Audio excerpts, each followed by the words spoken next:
যদি সত্যি আমাদের এই ইউনিভার্সে কোনো বুদ্ধিমান সভ্যতা মজুদ হতো, তাহলে কি তারা আমাদের এই পৃথিবীতে আমাদের প্রেজেন্ট অবস্থার সম্পর্কে জানতে পারত? এটা এমনই একটি প্রশ্ন যেটা আমাদেরকে এক্সট্রা টেরেস্ট্রিয়াল লাইফকে খোঁজার দিকে আমাদের নতুন একটি দিক দেখাতে পারে। বর্তমান বিজ্ঞানীরা আমাদের পৃথিবীর চারপাশে প্রায় 362 লাইট ইয়ার্সের মধ্যে 2034টি এমন তারার খোঁজ করেছেন যাদের কাছে পৃথিবীর কাছে থাকা জীবনের উপস্থিতির অধ্যয়ন করার জন্য রাইট ভ্যান্টেজ পয়েন্ট মানে সঠিক সুবিধাজনক বিন্দু মজুত আছে।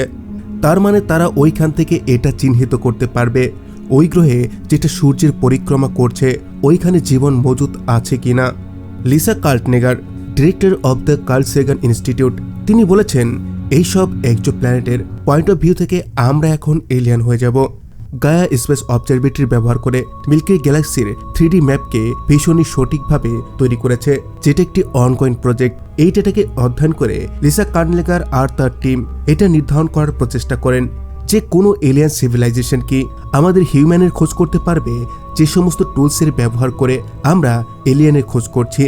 কোনো গ্রহকে খোঁজার জন্য আমাদের কাছে বেশ কিছু টেকনিক আছে, কিন্তু সব থেকে উত্তম যে টেকনিক আছে সেটা হলো ট্রানজিট মেথড, যার থেকে আমরা দেখতে পাই যখন কোনো এক্সোপ্ল্যানেট ওই তারার সামনে দিয়ে তারাকে অরবিট করে তখন ওই প্ল্যানেটের কারণে তারার আলোর মধ্যে সামান্য পরিবর্তন আসে, আর তখনই আমরা এক্সোপ্ল্যানেটের আকার সম্পর্কে জানতে পারি। প্ল্যানেট তারার আলোকে যত বেশি ব্লক করতে সক্ষম হবে সে প্ল্যানেট তত বড় হবে। আর এই সমস্ত বড় আকারের গ্রহ সাধারণত আমাদের জুপিটারের মতো গ্যাসীয় প্ল্যানেট হয়ে থাকে। এছাড়াও যদি এক্সোপ্ল্যানেটের মধ্যে অ্যাটমসফিয়ার মজুদ হয়ে থাকে তাহলে তারার মধ্য দিয়ে যে এক্সোপ্ল্যানেটটি আসছে তার অ্যাটমসফিয়ারের মধ্য দিয়ে আসা তারার আলোর স্পেকট্রামকে অ্যাম্প্লিফাই করে এটাও জানতে সক্ষম হয় যে ওই গ্রহের কম্পোজিশন কি হতে পারে, কোন কোন গ্যাস মজুদ আছে ওই প্ল্যানেটের বায়ুমণ্ডলে। এখন যদি পৃথিবীর মতোই কোনো এক্সোপ্ল্যানেটের মধ্যে থাকা প্রাণী আমাদের মতোই এমন সব টেকনোলজির বিকাশ করে নেয় যার দ্বারা ওই সমস্ত প্রাণী তাদের গ্রহের অ্যাটমসফিয়ারকে দূষিত করছে, তো কাল্পনিকভাবে আমরাও তার অধ্যয়ন করতে সক্ষম হব। কিন্তু এটাও ঠিক, এখনো পর্যন্ত আমরা এমন কোনো প্ল্যানেটের খোঁজ পাইনি।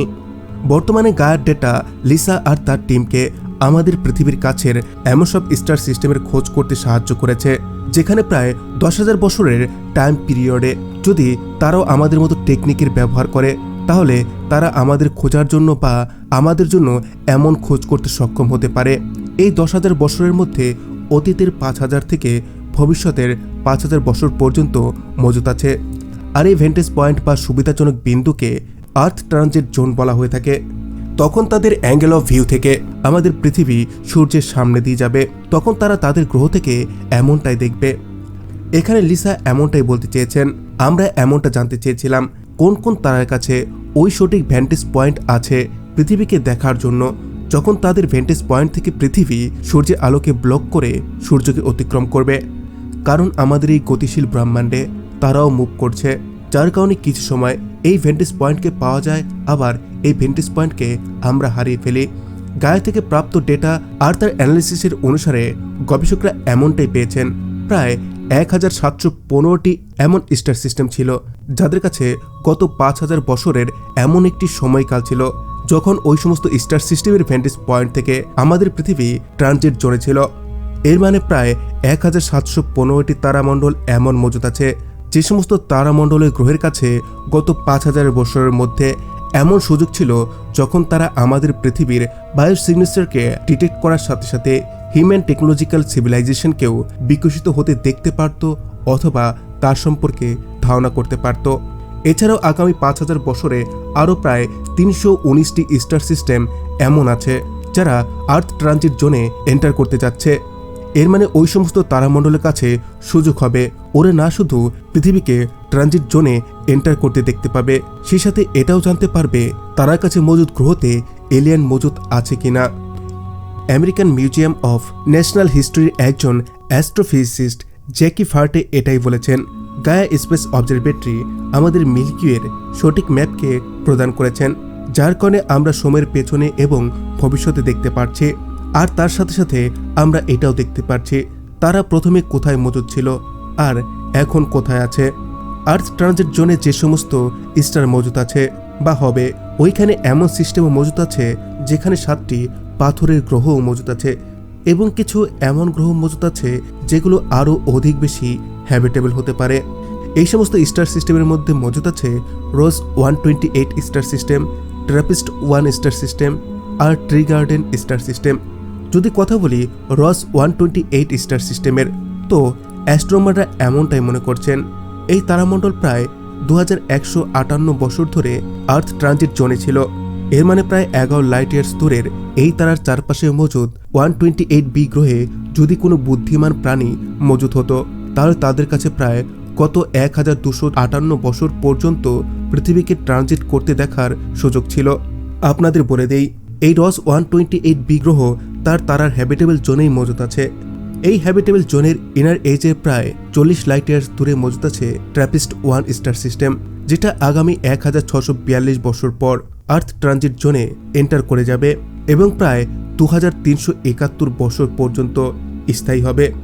এর মানে যদি ওই সমস্ত স্টার সিস্টেমে মজুদ 7টি পাথরের গ্রহের মধ্যে কোনোটির মধ্যে যদি বুদ্ধিমান প্রাণী মজুদ হয় তো তারা প্রায় 1642 বছর পর্যন্ত সময় পাবে পৃথিবীকে না শুধু সূর্যের সামনে দিয়ে পরিক্রমা করতে দেখার, সেই সাথে পৃথিবীতে মজুদ বায়োসিগনেচারকে খোঁজ করারও সময় পাবে।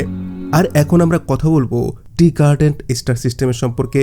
অ্যাস্ট্রোনমাররা এমনটাই মনে করছেন এটা মাত্র 29 বছরের মধ্যেই আর্থ ট্রানজিট জোনের মধ্যে এন্টার করতে যাচ্ছে, যার কারণে এর কাছে সব থেকে ছোট্ট উইন্ডো হবে আর্থ ট্রানজিট জোনে থাকার, আর এটা হবে মাত্র 410 বছরের জন্য। আর এই ট্রি গার্ডেন স্টার সিস্টেমটি আমাদের পৃথিবী থেকে 5.59 লাইট ইয়ার্স দূরে মজুদ আছে। এখানে লিসা কার্টনেগার এটাই মনে করছেন। আমাদের এই সমস্ত অ্যানালিসিস এটাই দেখায় আমাদের সব থেকে কাছের তারাও গড়ে প্রায় 1000 বছর পর্যন্ত ওই ভেন্টেজ পয়েন্ট পর্যন্ত হবে যেখানে থেকেও আমাদের পৃথিবীকে ট্রানজিট করতে দেখতে পাবে। এখানে ওই সমস্ত স্টার সিস্টেমের জন্য একটি সুবর্ণ সুযোগ আছে আমাদের সভ্যতা সম্পর্কে জানার। এই গবেষণার আরও একটি অংশে বিজ্ঞানীরা এমনটাও দেখেছেন কোনো তারা এমনও আছে যেগুলো টেকনো সিগনেচারের খোঁজ করতে পারবে, যে টেকনোজনিক রেডিয়েশন আমরা আমাদের এই পৃথিবী থেকে ছেড়েছি। আমরা প্রথমবার প্রায় 100 বছর পূর্বেই রেডিও ওয়েভসকে স্পেসে ট্রান্সমিট করতে শুরু করি। এর মানে আমাদের চারিদিকে 100 লাইট ইয়ার্সের একটি সীমা আছে যেখান পর্যন্ত আমরা এই সিগন্যালকে পৌঁছে দিতে পেরেছি। আর এই 100 লাইট ইয়ার্সের সীমার মধ্যে 75টি এমন স্টার সিস্টেম মজুদ আছে যেগুলো আর্থ ট্রানজিট জোনে আছে। যাই হোক বন্ধুরা, এলিয়েন সিভিলাইজেশন নিয়ে আমাদের এই খোঁজ এখনো পর্যন্ত এমন কোনো সভ্যতার সংকেত দেখায়নি। লিজার এই টিমের অধ্যয়ন থেকে এটাই জানা যায় আমরা সীমিত সময় থেকেই এই সমস্ত বুদ্ধিমান প্রাণীর খোঁজ করছি, তো ভবিষ্যতে আমরা আরও অধিক দূরত্বে এবং অ্যাডভান্স টেকনোলজির ব্যবহার করে আমরা আমাদের কসমিক নেভারদের খোঁজ অবশ্যই করতে পারবো। ওয়েল বন্ধুরা, এইখানে আপনাদের কাছে আমার একটি প্রশ্ন, এলিয়েনদের নিয়ে করা এই খোঁজ সত্যি কি মানব সভ্যতার ভালো করতে পারবে? হ্যাঁ অথবা না আমাকে কমেন্টে জানাতে পারেন। সেই সাথে আপনাদের কাছে আমার আরও একটি প্রশ্ন, রস 128 স্টার সিস্টেমটি আমাদের থেকে কত আলোকবর্ষ দূরে আছে? সো বন্ধুরা, আশা করি ভিডিওটি আপনাদের কাছে ইনফরমেটিভ লেগেছে। যদি তাই হয়ে থাকে তাহলে ভিডিওটিকে লাইক করুন এবং আপনার ফ্রেন্ডস আর ফ্যামিলির সাথে শেয়ার করুন। সেই সাথে চ্যানেলটিতে নতুন হয়ে থাকলে সায়েন্টিফিক ভিডিওর এমন সব লেটেস্ট আপডেট পাওয়ার জন্য আমার এই চ্যানেলটিকে সাবস্ক্রাইব করে বেল আইকনে ক্লিক করুন। নেক্সট টাইম এরকমই কোনো সায়েন্টিফিক আর থটফুল ভিডিও নিয়ে আপনাদের সামনে হাজির হব। Thanks for watching, take care, bye by.